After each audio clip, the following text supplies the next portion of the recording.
Hi, my name is Abhishek. I'm a legal intern at LEXIS and Company for month of June. So today's my topic is voice vote as constitutional subterfuge. So before proceeding with the topic, I request you please like, share my videos and subscribe the channel Lexcliq. So let's begin with the topic. So the Karnataka Prevention of Slaughter and Preservation of Cattle Bill was recently passed by the state's legislative council by voice vote. The practice of resorting to voice vote and passing bills despite lack of majority is increasing, and here is a constitutional assessment of it. So let's talk about how was the bill passed. The law was passed by the upper house despite the lack of majority. A division vote based on actual voting is the usual practice, and opposition members had demanded the same. But instead of this, the presiding officer just declared the bill passed by voice vote without any division. So why is this notable? So a similar process was followed to pass the contributional farm laws by Rajya Sabha in September 2020. Here too the government seemed to lack a majority to pass the bill in the upper house. And instead of a division vote, a voice vote was deemed to be adequate by the deputy speaker of the house. In both the cases, the disturbances caused in the house by the opposition was used as a pretext to restore to a voice vote. And given the controversy among the farm laws, the government has repeatedly invoked multiple consultations around these laws, and however, the fact that the pieces of legislation were passed without an actual legislative majority, voting has not been given the attention. And these two sets of laws passed with voice vote and seem like a new template for bypassing the constitutional envisaged legislative process. Indeed, both were first passed as ordinance, and once they were tabled in the legislature, the government instead insisted on the bills not being referred to the legislative committee in either case. This was despite the fact that the opposition repeatedly raised the demand. So, what is the money bill and route used in these days? So, voice vote method supplement the other technique repeatedly deployed over the last few years to bypass the upper house of the parliament.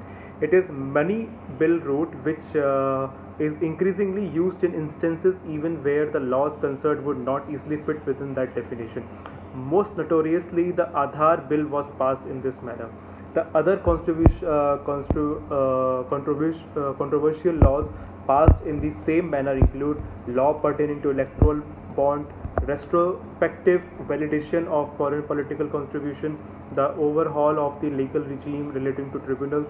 So what do these practice imply? So the increasing use of the money bill route was defended by the leader of the Rajya Sabha.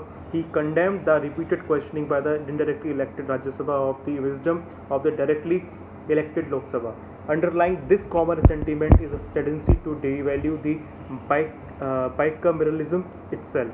So the Lok Sabha is seen as directly representing the will of the people, and the Rajya Sabha as standing in its way. So democracy itself is seen purely in terms of parliamentary majority in the lower house. So the countervailing function of the upper house is rarely seen as legitimate. So how significant has Rajya Sabha been? So Rajya Sabha has historically stopped the ruling party from the carrying out even more significant legal changes. The notorious emergency era 42 constitutional amendment could not be repealed in toto by the post-emergency Janata regime, and this is essentially because the Congress continued to have a strong presence in the Rajya Sabha. The Rajiv Gandhi government proposed 64th constitutional amendment bill on Panchayati Raj was narrowly defeated in the Rajya Sabha, and this was even though it enjoyed the highest ever majority in Lok Sabha. But neither of these governments reported to constitutional subterfuge or attacked the Rajya Sabha's constitutional role. Indeed, the Rajya Sabha is undoubtedly imperfect. This is partly because of the constitutional design and partly because of obviously undesirable practices. So, however, the forms of constitutional fraud and reduce its role to nothing cannot be overlooked, and it is important to understand the crucial constitutional role that such a body plays. So, why is bicameralism crucial? So, the two houses are chosen by different process of representation elected on a different schedule, and the very questioning of the monopoly of the lower house to represent the people makes bicameralism desirable.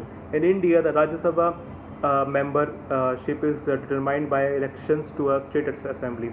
This leads to a different principle of representation, often allowing different factors to prevail than those in Lok Sabha election.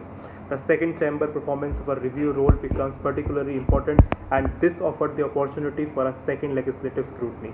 The other merit of bicameralism is especially significant in a Westminster system like India, where the lower house is dominated by executive. The Rajya Sabha holds the potential of a somewhat different legislative relation to the executive, making a robust separation of power possible. So, given these, it is high time that India preserves the sanctity of its legislative procedures. So, that's it. Thank you.